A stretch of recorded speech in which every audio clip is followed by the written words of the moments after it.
இந்த வெளிப்பாட்டினை தொடங்கலாம்.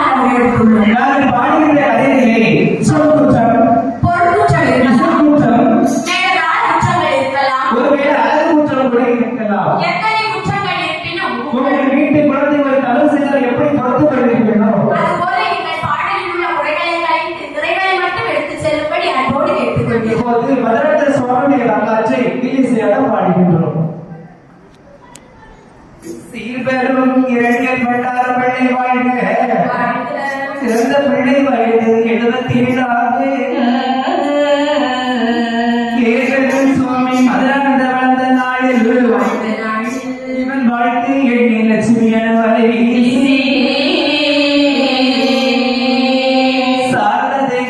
திருப்பாதைகளை தங்கி நீரால் பூஜிக்க அன்னை ஜபம் செய்து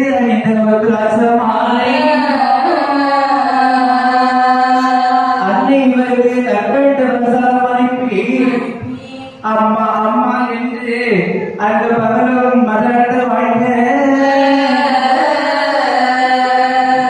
மதுரந்த சுவாமி கதையை அத்தனையும் இல்லாமல் அறிந்தபடி நான் பாட சத்தியமை சரியால் தானீன்ற குஜரமோ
உலகத்துல இந்த காலத்துல ஒரு ஆண் குழந்தைக்கு தான் தவறு இருக்காங்க.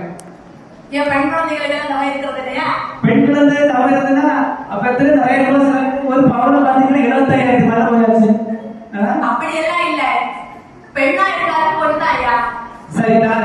எப்படி அழகான ஆண் குழந்தையை பெற்றெடுக்கின்றார்கள், பெற்றெடுத்த பிள்ளையை எப்படி தாளாட்டுகிறார்கள், எப்படி தாளாட்டுகின்றார்கள்.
திருப்பணி செய்து பண்டார பிள்ளையானவர் தன்னுடைய உற்றார் உறவினர்களையும் சொந்த பந்தங்களையும் அழைத்து, ஆமா உற்றார் இருக்காங்க உறவினர்கள் இருக்காங்கம்மா.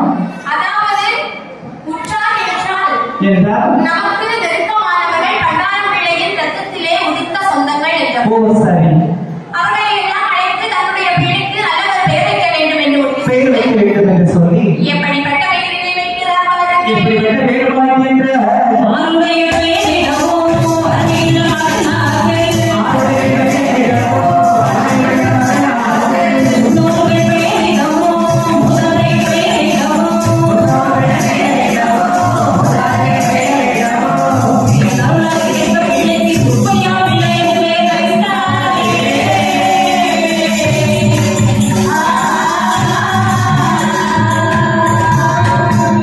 பெற்றெடுத்த பிள்ளைக்கு சுப்பையா பிள்ளை என்று பெயர் வைத்து பெயர் வைத்து நாடொரு மேனியும் பொழுது வண்ணமுமாய் வளர்க்கிறாள் லட்சுமி அம்மா. ஆமா நாடோரை பொழுது வேண்டுமா என்று சொன்னால் அதாவது முத்தி தவம் கிடந்து 300 நாள் சுமந்து சுமந்து அன்பின்பகலாய் சிவனை ஆதரித்து தொன்னிச்செறிய சுமந்து பெற்ற பிள்ளை. ஓ அதான் நாடோரை பொழுது வேண்டுமா. அவனை வட்டியிலும் தொட்டிலும் மார்பிலும் தோட்டிலும் போட்டு வளர்த்தினாள் அன்னையனவர். வளர்த்து வருகின்ற வேளையில் பிள்ளைக்கு 5 வயது ஆனது. 5 வயதா? அம்மா எனக்கு 5 வயசு ஆயிட்டா. உடனே லட்சுமி அம்மையானவள் என்னம்மா சொல்லுகின்ற தன்னுடைய மகனான சுப்பையா பிள்ளையை அழைத்து, அழைத்து மகனே சுப்பையா பிள்ளை, என்னம்மா உனக்கு 5 வயது ஆகிறதப்பா. அப்படியாம்மா? நான் இப்ப எதை பார்த்தா சின்ன குழந்தை போல இருக்கம்மா. 2 வயசு கூட ஆகாது 5 வயசு கூட. ஆனால் நீ பள்ளிக்கு போக வேண்டும் என்று சொல்லி அம்மா பள்ளி அது மட்டும் தவிர பள்ளிக்கூடத்துக்கு மட்டும் நான் போக மாட்டேன். அப்படியெல்லாம் சொல்லக்கூடாதப்பா. ஏம்மா நான் இப்ப வீட்டுல இருந்தேன்னா அப்பா முட்டாய் வாங்கி தருவாரு எல்லாம் வாங்கி தருவாரு. பள்ளிக்கூடத்துக்கு போய் யார் வாங்கி தருவான்னு சொல்லு. நீ பள்ளிக்கூடத்திற்கு போய் திரும்பும் பொழுது உன்னுடைய தந்தையானவர் முட்டாய் வாங்கி வைத்திருப்பார் என்று சொல்லி சரி அப்பா அப்பா வாங்கி வைப்பாரு நான் பள்ளிக்கூடத்துக்கு போறேன். மகனை அன்போடு அரவணைத்து பாடசாலைக்கு அனுப்புகிறாள் லட்சுமி அம்மையார். அது போகின்ற வேலையிலே என்னம்மா நினைக்கின்றது? பள்ளியில் சென்று படித்து வருவாய் மாலா கண்மணியே கண்மணியே பாலையா பெண்மணி, பெண்மணி.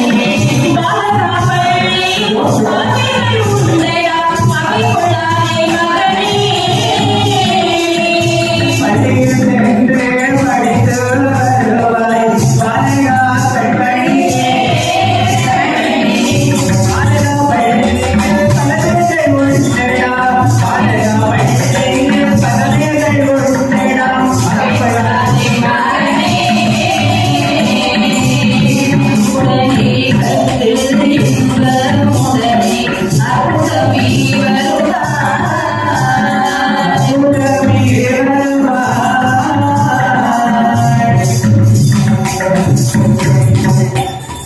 என்று சொல்லி அன்போடு அரவணைத்து மகனை பாடசாலைக்கு அனுப்புகிறாள் அன்னையர். அனுப்புகின்ற வேளையில் அப்படி பள்ளி செல்கின்ற அந்த பருவத்திலே அந்த பாலகனிடம் இருந்த பண்புகள் எது தெரியுமா? என்ன பண்ணுவோமா? பக்தி, அகிம்சை, தோழிகளிடம் கேடுபாடு. ஈடுபாடு. அது மட்டுமா சிறுவயதிலே தேவாரம், திருவாசகம், கீதை என என்ன? இந்து சமயத்தின் அடிப்படை நூல்களை எல்லாம் அறிந்து வைத்து விட்டான் அந்த பாலகன். அதாவது தெரியாத நூல்கள் இல்ல அத சொல்றீங்க. ஆமா, அப்படி இருக்கும் பொழுது இருக்கும்போது விடிக்கும் முன்னால் ஒரு பஜனை மடம் ஒன்று இருக்க ஸ்ரீராம பூஜையுடன் பஜனையும் நடைபெறுமே நடைபெற்ற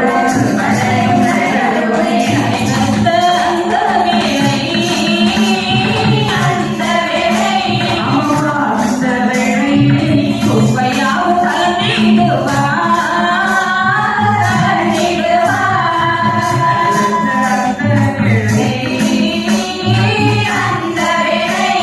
அம்மா அந்த வேளை சுப்பையாவும்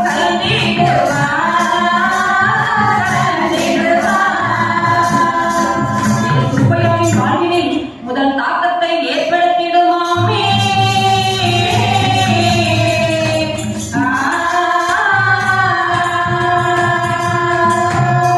இப்படி வீட்டுக்கு முன்னால் இருந்த பஜனை மடத்திலே நடத்திலே தினமும் ஸ்ரீராம பூஜையும் பஜனையும் நடைபெற நடைபெற சுப்பையா பிள்ளையின் வாழ்க்கையில் அது மிகப்பெரிய தாக்கத்தை ஏற்படுத்தியது. தாக்கம் என்று சொன்னால் அதாவது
போகும்போது தினமும் அங்கே இருக்கக்கூடிய சித்ரா இந்து மத நூலகத்திற்கு சென்று பெரிய பண்டிதர்களும் துறவிகளும் நடத்தக்கூடிய சமய வகுப்பிலே கலந்து கொள்கிறார் சுப்பையா.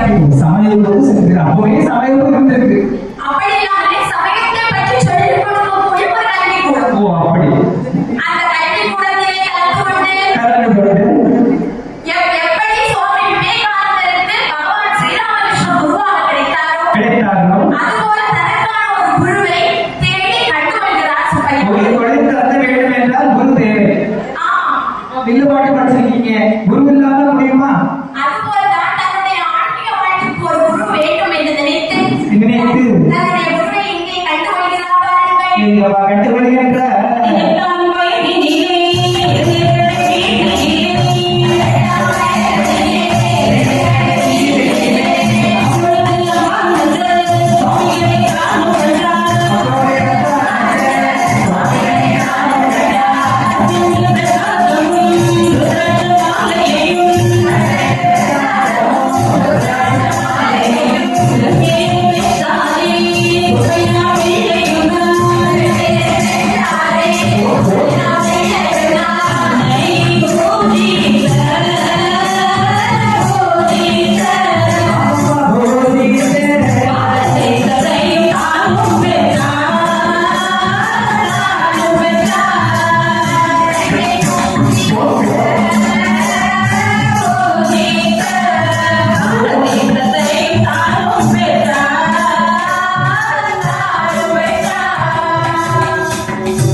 அவருடைய உடல் மட்டும் தானாக நிற்பதை உணர்ந்தானே.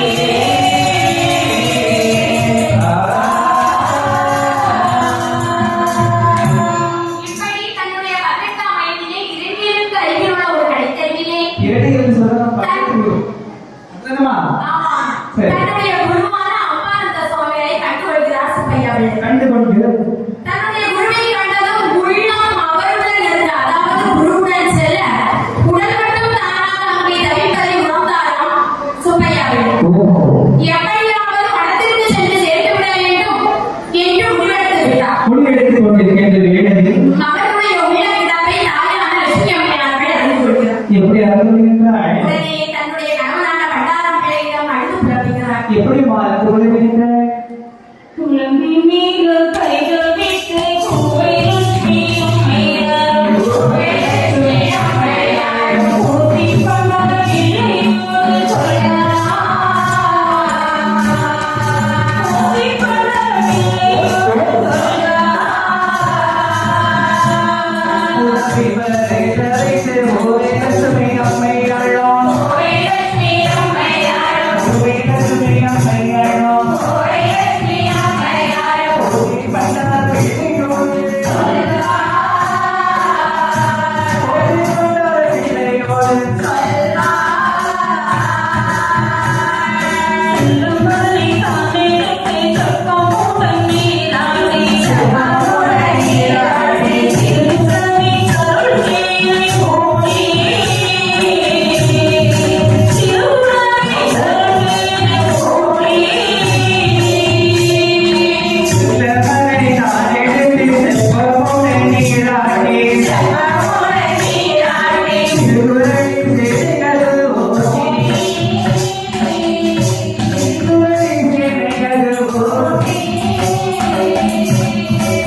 சுப்பையா பிள்ளை, என்னம்மா? நீ கண்டிப்பாக மடத்திற்கு போகதான் வேண்டும் அப்பா. அம்மா நான் கண்டிப்பாக மடத்துக்கு தான் போவேன். அப்படியெல்லாம் சொல்லக்கூடாதப்பா.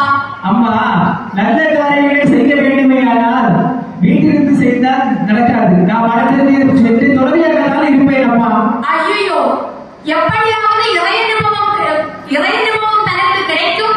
அந்த இறை அனுபவத்தின் மூலமாக நான் மடத்திற்கு சென்று சேர்த்து விட வேண்டும் என்று சுப்பையாவிலே நினைத்துக் கொண்டிருந்த நிலையில் அங்கே அவருக்கு இறை அனுபவம் எப்படி தெரியுமா வந்தது? எப்படி? ஆசிரமத்திலே தொடங்கப்பட்ட ஆரம்ப பள்ளிக்கு ஆசிரியர் தேவை.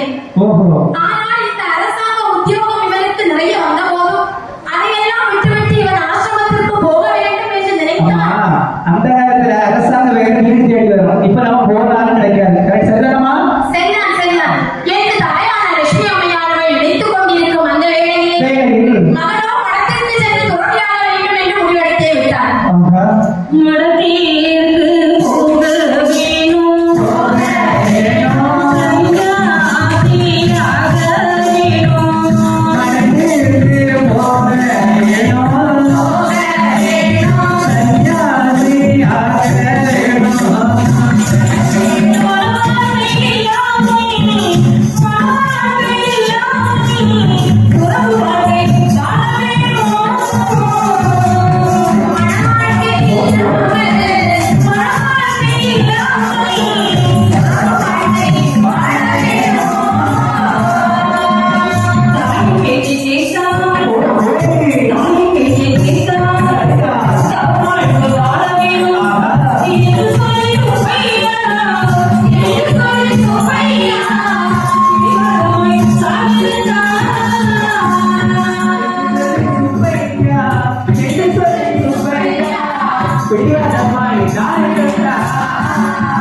எப்படியாவது மடத்திற்கு சென்று சேர்த்து விட வேண்டும் பகிர்ந்த பிரயத்தனம் இருந்தார் சுப்பையாவில்.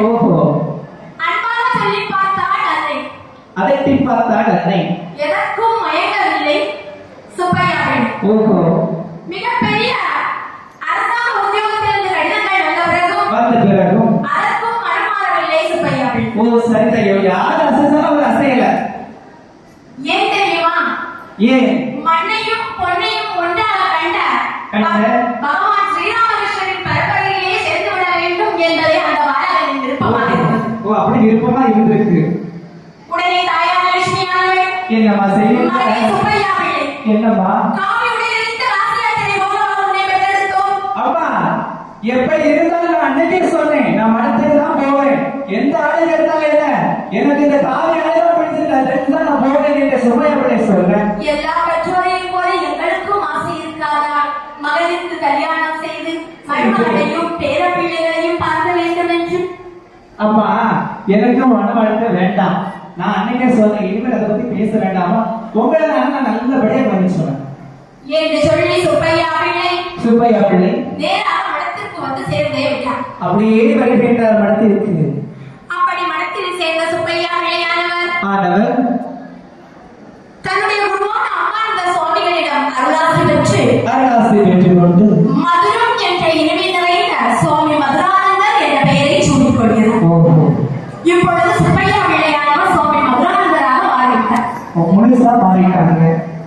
தான் பெற்ற ஆன்மீக செல்வங்களை நன்றாக்கி கொள்ள வேண்டும் என்பதற்காக எப்படிப்பட்ட தவவாழ்வை வாழ வேண்டும் என்று முடிவெடுக்கிறார் பாருங்கள்.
தலைமாட்டில் முளைத்தவரும் பால்மாட்டில் பூசரிக்கின்றது.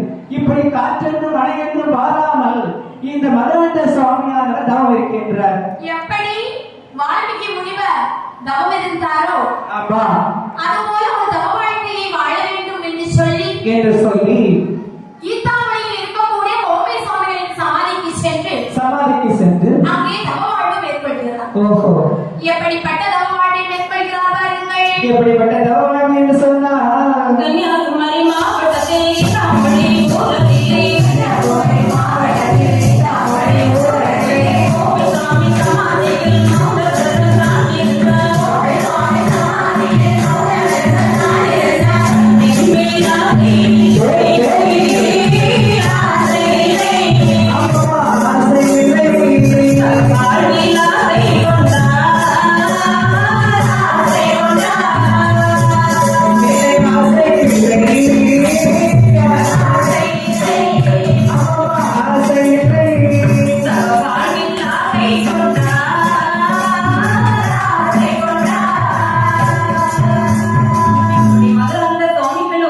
ஆன்மீக ஞானம் பெற்றாரே.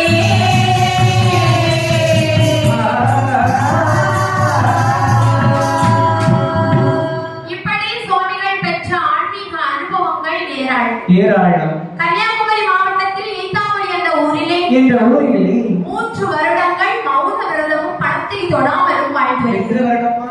3 வருடங்கள் தவவாழ்விலே இருக்கிறார். 3 வருடம். அப்படி தவவாழ்விலே இருந்ததால் சுவாமிஜிக்கு கிடைத்த அனுபவங்கள் ஏராளம். என்னென்னம்மா? காலத்தின் நன்மை கருதி ஒரு சிலதை மட்டும் இங்கே கூறலாம் என்று நினைக்கிறேன். சொல்லுங்கள். அதாவது உத்தரகாசியிலே ஒரு முறை சுவாமிகள் வேத நூல்களை குறித்து படித்துக் கொண்டிருக்கும் பொழுது அந்த பாடல்களின் பொருளானது சுவாமிகளின் மனதிலே பதியவே இல்லை. அப்படி பதியாமல் இருந்த போது ஒரு நாள் அதிகாலையிலே எழுந்து உட்கார்ந்து சுவாமிகள் தியானத்திலே ஆடினார். அப்படி தியானத்திலே இருந்த போது சுவாமிகளின் முன்னே அன்னை சாரதா தேவியானவர் ஒளிமயமா தோன்றுகிறார். எப்படிமா தோன்றுகின்றார்? கருங்குழலாக தொங்கும் கண்களில் கருணை பொங்கும். கருங்குழலாக தொங்கும் கண்களில் கருணை பொங்கும். அருந்துடன் நாணம் பொங்கும் நாணம். கருங்குழலாக தொங்கும் கண்களில் கருணை பொங்கும். கருங்குழலாக தொங்கும் கண்களில் கருணை பொங்கும். அருந்துடன் நாணம் பொங்கும்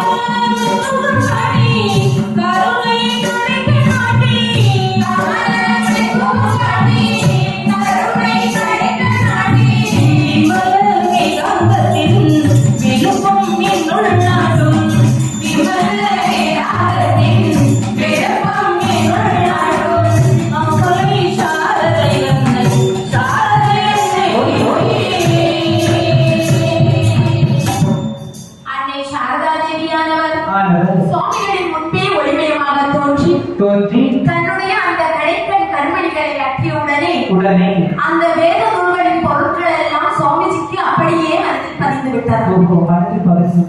அது மட்டுமா?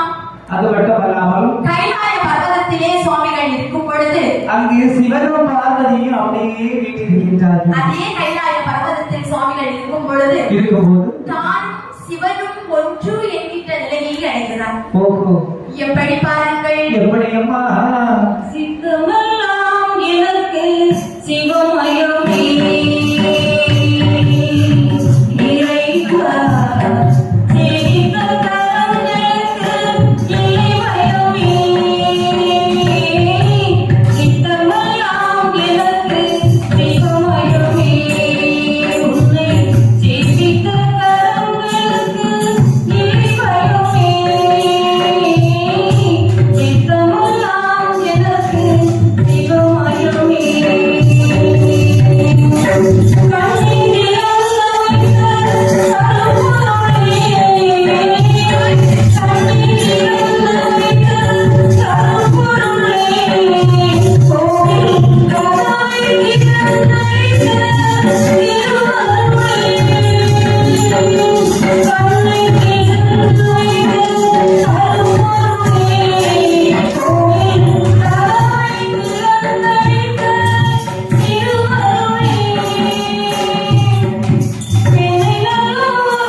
சரிதான் தான் செய்த தவமும் தவத்தின் பலனும் ஒரு புறம் இருக்கு. மறுபுறமோ கன்னியாகுமரி மாவட்டம் கன்னிமேரி மாவட்டமாக மாறாமல் இருக்க வேண்டும் என்பதற்காக எப்படிப்பட்ட பணிகளை சுவாமிகள் செய்கிறார்கள் பாருங்கள். எப்படிப்பட்ட பணிகள் என்று சொன்னால் மனித குல மாணிக்கமா மதுரங்கள் கேட்டு கேட்டு நம்முலகை காண வைத்த மாமனிதன் கதையே கன்னியாகுமரி மாவட்டம் கன்னிமேரி மாவட்டம்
வாழ்க வாழ்க